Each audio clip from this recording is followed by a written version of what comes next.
Hi, this is Leanna Fredrich, your coach at Unstoppable You.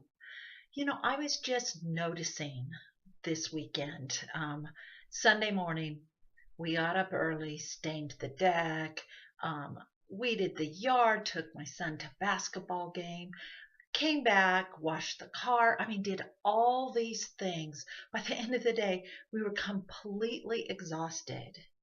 But what I noticed is although I felt good about what I had done, it wasn't enough. As I walked around the yard, I saw, oh, I still need to, you know, uh, plant flowers here. I still need to replace this bush here. All these things that needed to be done still. In fact, I could have sat down, didn't do it yet, but could have sat down and written a whole list of things that I still needed to get done. There was this underlying feeling of it not being enough. And isn't that how most of us live our lives? This hunger for it not being quite enough. And there's a good part to that. I think that's what's made us develop as humans and in our world, is that drive to make things better, that drive to have more and be more and do more. But is that really how it has to be? Can we accomplish what we want to do without that drive, that constant feeling like somehow it's not enough, that hunger, that driving hunger for more?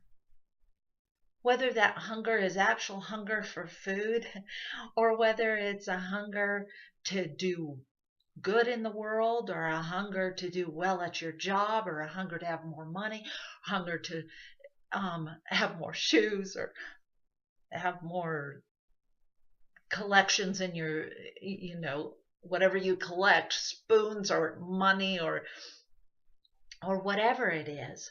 It's that constant hunger for more. In our body, it's really that drive in our body to increase the serotonin level, that feel good hormone. But the fact is that never comes from outside of yourself. That hunger is never satiated for long. So yeah, when you eat, your serotonin level goes up momentarily, but the minute you finished, it starts dropping. And that's why it's never completely satisfied for some people. Same way with when you make an accomplishment at work, it increases the serotonin level, that feeling of, I did it. But the minute you do it, it already is dissipating. That feeling is already going away. And so we're always living in that space of dissatisfaction. I mean, this shows up most extremely, I think, at least I notice it most when I'm on vacation or when I'm doing something that I've looked forward to and that is very pleasurable. Like, for example, here's a simple one. I get massages once in a while, but it's not all the time. So it's a treat when I get one. And I look forward to it. And so I go in there thinking, oh, this is going to be great. I'm feeling all the knots in my back that needs to be worked out. And I'm so looking forward to this hour. But then when I get there and lay down for the massage, so often it's like, oh, boy, it's a little cold in here. Wish it would be just a little warmer. Or my face is kind of squished in this little donut thing. It's a little uncomfortable. Actually, I can't breathe very well because I've been congested and now I'm upside down. And or I wish the music was a little bit different, or a little louder, or a little softer. You get the idea. There's this dissatisfaction, this hunger for it to be a little more perfect, for constant improvement, to the point where this moment that I was supposed to relax, I wasn't as relaxed as I could be. Instead, my mind was looking constantly this hunger to improve for more. And again, there's a good side to that, but perhaps it doesn't have to. Maybe we can improve things without having this constant feeling of drive, because then you get to the end of your life. And like a dear friend of mine, as he was dying, said, life goes so fast. I think it feels, and it does, but it feels more that way when you're in constant hunger, when you're constantly reaching for more, and we forget to live life. We forget to enjoy life. Instead, we're under a constant state of stress, maybe even anxiety. We get into this nasty figure eight with this whole idea of hunger, because hunger is closely linked to impatience.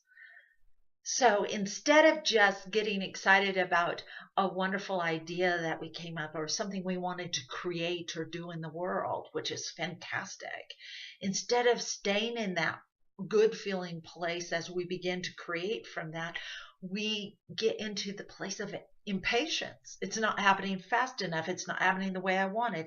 It's just not coming together the way I wanted to, and fast enough could happen today. So we quit enjoying that whole process of creation because we're living in a state of impatience. So I'd like you to just this week notice it, because I think the best way to move from this place of constant hunger, which is so natural for us as humans, to begin to move from hunger into what I'll be talking about next time: adventure, excitement of life. It requires awareness, because most of us aren't even aware we're doing it. Now, hunger can show up in one or two ways: in a repressed state, and I've had clients like this who come to me to help them find their passion because they're really flatlined in life. They live in a state of boredom, although they may not call it boredom. They may not know they're bored, but they're spending so much time repressing this hunger and drive because they're afraid for it to take over their lives, that they spend all that energy, unbeknownst to them, to repress that they live in kind of a lifeless state of not really wanting a lot, but also not enjoying a lot, not having a lot of vitality and spark to their lives. Instead, their eyes are kind of dead and flat. So that's the repressed state. And I have seen that several times in my clients, and you've probably seen it in friends, family, maybe even yourself. And then there is the side that most of us are in, and that is the busy state, where we fill our lives with so much busyness, so much doing, so that we kind of can ignore that hunger a little, or we're chasing the hunger. And we get so busy that we can't slow life down, that we're not enjoying life to the fullest because we're just going. We can never catch up. So as you look at your hunger and take time to just observe it, notice what happens, even laugh at it a little bit, like me on the massage table, laughing at those voices in my head that said, this isn't quite perfect. That was keeping me from relaxing into the moment. So build your awareness and notice it. And the wonderful thing about having something like tapping is that it automatically calms the brain down and ups your levels of serotonin, which can help relieve some of that hunger and help you create from more of an enjoyable space. So let's do a little tapping around this. And again, always take care and take responsibility for your own mental health. Notice right now in your body maybe where your hunger level is, whether it's physical hunger or whether it's a hunger to get everything done on your to-do list today or to accomplish things. Notice where it is from 0 to 10, how much tension is in your body from that. 10 being really high tension, 0 being hardly any. And notice where it is, and let's just tap a little bit on this. Let's start with the karate chop. Even though I have this driving hunger in my body, I'm never satiated, whether it's in the area of love, whether it's in the area of material wants, the area of accomplishment, of doing good in the world. Wherever that hunger is, I feel it in my body, and I love and accept myself. Even though I really realize that even if I solved world peace, there would still be something else that would come up that would drive me. That hunger to do something more. And part of that is good, but I don't want it to come from a place of anxiety and stress and impatience. And I love and accept myself anyway. Even though I find it very hard to relax because I always want something more, to be enough. I love and accept myself anyway. Eyebrow. This hunger, this drive. I can never do enough. I can never be enough. I'm always doing. I'm so tired. I have very few moments of contentment. All this stress and anxiety. Take a deep breath. And I know we're dealing with a very multi-layered, complex topic in a lot of ways. It shows up in so many ways in our life. So if that tapping round triggered something to where you're pretty high in the emotional intensity level, just pause this for a moment and keep tapping on whatever came up for you. And then when you're down to a 3 or 4 lower, turn it back on and do the positive round with me. Let's start with the eyebrow. I choose to enjoy life. I choose to take steps to accomplishing what I want to accomplish, but to do it in a way of joy, creativity, and peace. I choose to know that right now, in the moment, it is enough, and I am enough.